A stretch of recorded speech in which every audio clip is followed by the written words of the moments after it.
Hi, my name is Eric Bjorn. I'm an author. I've written 10 books that you can find on Amazon. If you're looking for a recommendation for a first book by me, I would recommend Uber Nights. I was a rideshare driver in South Carolina in the Deep South for 5 years, a late night driver. Boy, are there some exciting stories in there. Everything in there is very true. Short little 2, 3, 4-page chapters that you can easily finish each. A very interesting roller coaster of a ride. But today I'm going to be reading to you from my book, This Is Not a Self-Help Book, and You Can Too. Kind of a funny title. I once lost 90 pounds in 6 months, and I wrote a story about it. Well, not a story about it. I wrote a guide to it. It's a very short book. In fact, it's my cheapest book. I don't really make money on this book. It's just a really important message that I wanted to deliver to people who aren't very healthy. And often I find that whether it's addiction or overeating or any of the number of things that we can get trapped in, there's usually something inside us that's not right. And until we really fix that thing, we're going to be vulnerable to not taking good care of ourselves. So I'm reading to you from my book, This Is Not a Self-Help Book, and You Can Too. Oh, and by the way, this is what inspired it. My friend and I were in the Outer Banks, and a crow landed on my head at the beach. And I thought it would be a great picture to share on social media, until I looked at it and realized how overweight and unhealthy I was. And that was the beginning of my weight loss journey. I'm going to be reading to you the chapter, Great Expectations. Enough of this mental well-being crap. I'm begging you, just order me to buy a friggin' mountain bike, or how about a drop and give me 38 burpees? Sorry, not sorry. You can try to worm your way out of it, but that last chapter was getting you prepped for more of the obvious. Like birds of a feather, the mind and body are tied together. That said, mental health and spiritual crises aren't exclusively for fat fucks. I'm floored by the millions of people who take body fitness seriously, who carefully prep meals and the intake of every calorie, who plan and perform workouts for every muscle group, who yet treat the mind and psyche with marked indifference. Your body might look like it belongs on the cover of Men's Health or Women's Health, but if you neglect your mental and emotional needs, I hate to break it to you, you aren't fit. No matter your socioeconomic background, your family history, or any of the zillions of other factors that make up every human being, achieving balanced mental health takes work. Even if you feel like you have lived a normal life, you still need a mental health routine. Let us visit the opening lines of Anna Karenina. Happy families are all alike. Every unhappy family is unhappy in its own way. Sound confusing? Don't worry. Literature professors have been pondering these words since Leo Tolstoy published them in 1878. The long and short is, it takes everyone a lifetime to work out childhood and family ties. Anyway, at least there are no blank lines to fill out in this chapter. Here's where I disgorge some of the darker bits of my health recovery journey. Let's think of it as a bit of hero's journey show and tell. Often there's a dynamic relationship between the state of one's mental health and all that depressing blubber and neglected muscle. My life of late happens to be a pretty good example of that. Also, please do not read my mental health condition into your own issues. These are my problems. You have your own. Maybe some of them overlap. But a good mental health professional is key to helping you diagnose your own unique situation. Lean back, grab a refreshing Zevia, no calories, and enjoy the show. Also Fresca. Here's a brief text exchange I had with my daughter yesterday. Her, thank you. I was bowled over and naturally suspicious. A 9th grade teenager thanking her parent? Me. Why? Her. I don't know. Because. Me.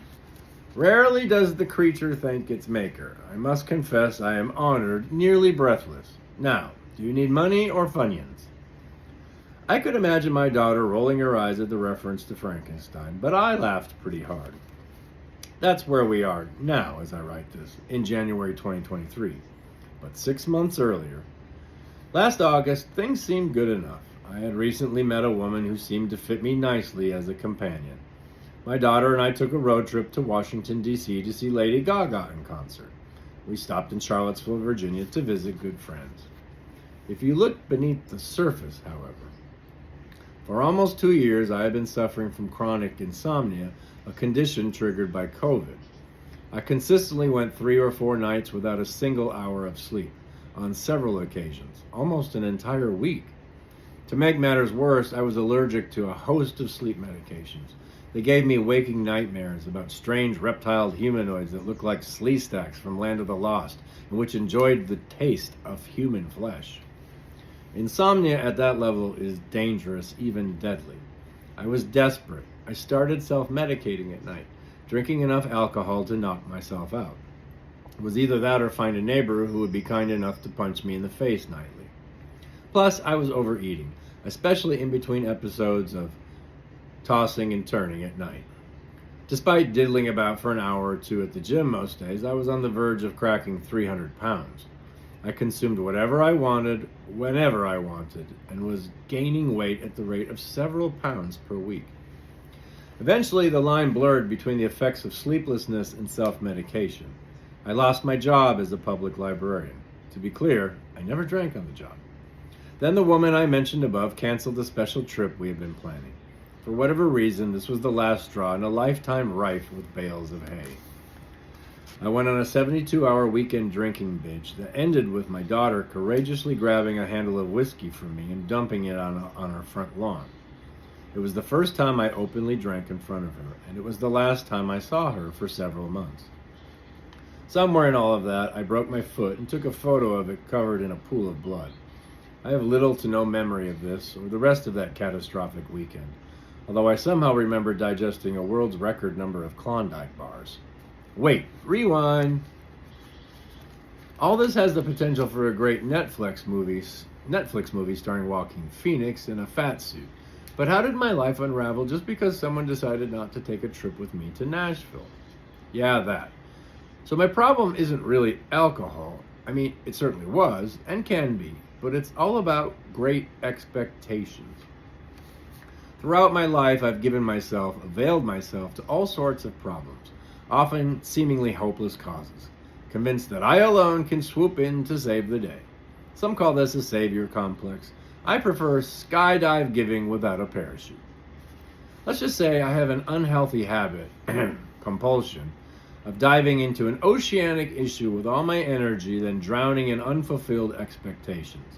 In short, I give until I'm empty, often to a cause or person, people, incapable of returning in kind, then fill the unmet void, the pain, with something unhealthy, like alcohol. Back to August. Once I sobered up and found myself on dry land, my first recovery step, after bandaging my foot and washing the floor, was recognizing that I willingly and often neglect my own needs over those of perfect strangers or individuals who haven't earned my giving and or expectations. I also realized that, for me, alcohol wasn't the real enemy. Even if all the adult beverages on planet Earth dried up, my essential problem would have remained. Until I learned to give in a healthy manner and without expectations, alcohol is easily replaced with some other unhealthy pain relief du jour. After all, I didn't get to 290 pounds by way of whiskey barrel alone. My condition was loaded with conundrum. Aren't we supposed to give of ourselves? Aren't we supposed to help others? I mean, isn't that the foundation of every religion and humane philosophy? Every religion and humane philosophy responded, giving to the point that you are destroying yourself? No. Self-care first, then everyone else. No exceptions. Me. What if someone throws a hand grenade into a preschool? Every religion and humane philosophy. Then fall on the grenade. Now stop being a dick. Thus began my health recovery journey. My second step was committing myself to a daily self-care routine. Hello, new gym. Hello, new diet. Hello, new lease on life. Goodbye, 70 pounds. Goodbye, shit show. And that is an excerpt from my book, This Is Not a Self-Help Book, and You Can Too, which you can buy on Amazon, along with all of my other books. Thanks for listening. Have a great day. And take care of yourself.